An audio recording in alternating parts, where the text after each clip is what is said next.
Buen día, entonces continuamos con la segunda parte de la GTC 45, que es nuestra guía técnica colombiana que nos sirve para identificar peligros y valorar riesgos. En este segundo video pues, vamos a enfocar en identificar el peligro.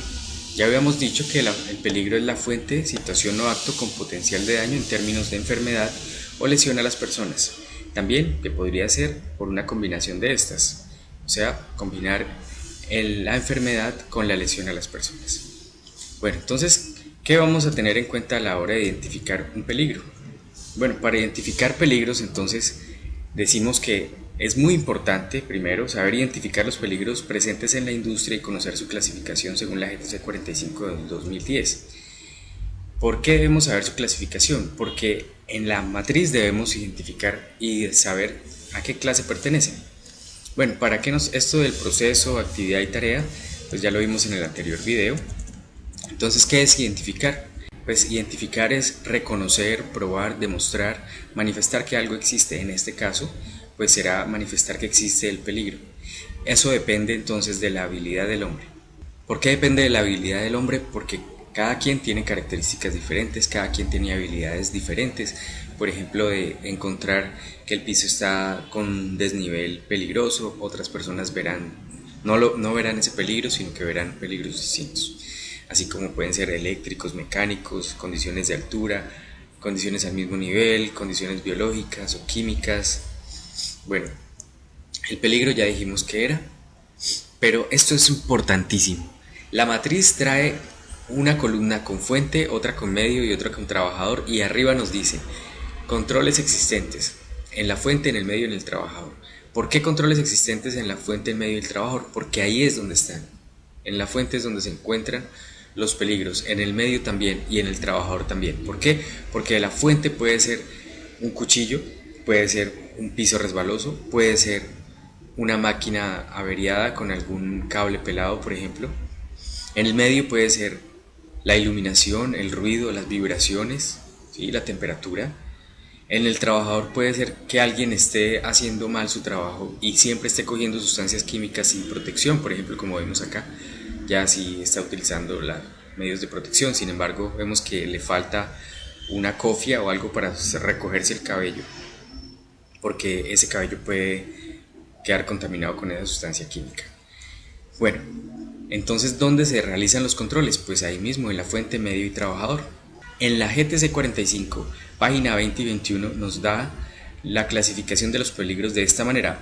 Bueno, tal cual aquí no, pero en este mismo orden, con esta misma subdivisión, yo les he puesto aquí unas imágenes para que ustedes recuerden a qué hace referencia. Por ejemplo, los peligros biológicos, que son virus, bacterias, hongos, rictesias, parásitos, picaduras, mordeduras, fluidos, etc.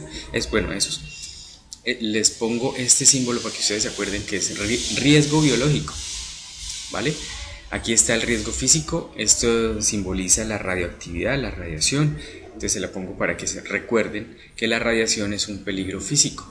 También otros físicos está el ruido, la iluminación, la vibración, las temperaturas, la presión, la radiación. En los peligros químicos aquí les tengo el símbolo de toxicidad, peligro tóxico, pero además de ellos están los polvos, las fibras, los líquidos, los gases y vapores, los humos, el material particulado, etc. Bueno, en los psicosociales pues les pongo una persona que está trabajando y está con deseos de irse a dormir. Y en el otro lado está ya durmiendo, pero entonces está soñando que está trabajando. Así que un riesgo psicosocial pues también tiene muchas cosas, como por ejemplo la jornada de trabajo, la interfase persona-persona, las condiciones de la tarea, las características del grupo, las características de la organización, la gestión organizacional. Y en los biomecánicos pues tenemos aquí la postura, cómo organizar un puesto de trabajo, el ángulo de inclinación, el ángulo de visibilidad, la postura, el esfuerzo, los movimientos repetitivos, la manipulación de cargas. En las condiciones de seguridad les tengo aquí el uso obligatorio de arnés de seguridad, pero no significa que la condición de seguridad sea solamente para alturas, no, también está para riesgo mecánico, para eléctrico, para locativo, para tecnológico, para tránsito públicos, alturas y espacios confinados. En fenómenos naturales les tengo el símbolo de derrumbe. Aquí además de él están los sismos, los terremotos, los vendavales, la inundación, las precipitaciones. Entonces, esta tabla que está acá, que les acabo de mostrar con dibujos, está en la página 19 de la GTC 45.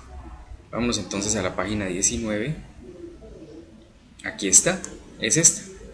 Entonces, si ustedes tienen alguna duda, pueden venir a esta página y leerla. No hay ningún problema, aquí está tal cual en el otro lado, solamente que le puse dibujos.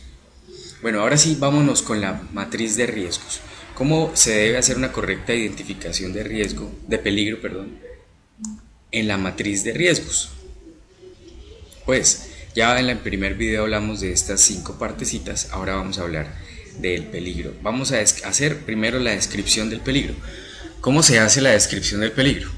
Pues debemos primero con nuestras propias palabras decir cuál es el peligro que está. Entonces en este caso tenemos 2 ejemplos. Tenemos manejo inadecuado de herramientas manuales y exposición a gases y vapores. Esa es la descripción.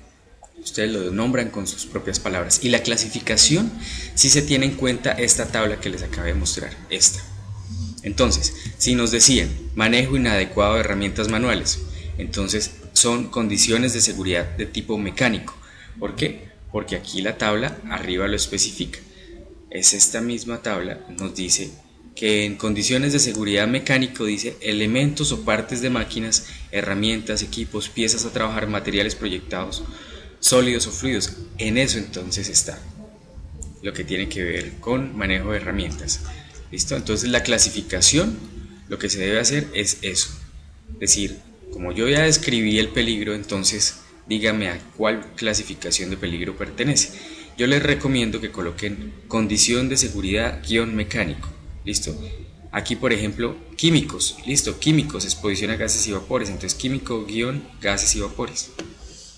Esa es una buena forma. Aquí más abajito tenemos otros 2 ejemplos. Bueno, ahora vámonos con los efectos posibles. Hay una diferencia entre efectos posibles y esta parte de acá que dice criterios para establecer controles, que dice peor consecuencia. Entonces, peor consecuencia no es lo mismo que se va a poner acá, efectos posibles. Ustedes van a colocar, bueno, ¿qué pasa si hay una herida?